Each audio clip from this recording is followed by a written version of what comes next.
Како прв човек на Државниот пазарен инспекторат, сакам да укажам дека сите инспектори се на терен.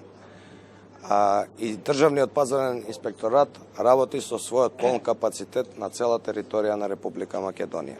Во последните 5 дена се извршени над 500 надзори, за кој е надлежен Државниот пазарен инспекторат, а 130 од нив се по одлуките на владата, каде што се констатирани 6 прекршоци во висина од 750.000 денари. Државниот пазарен инспекторат ќе продолжи и понатака со својот полн капацитет да работи и како што имам и претходно кажано, без селективност ќе постапува по своите закони. Исто така сакаме да апелираме доколку трговците имаат можност и на другите производи да ги намалат цените, да го направат тоа, бидејќи сите овие одлуки кои се носат од страна на владата се во интерес на граѓаните. Ви благодарам.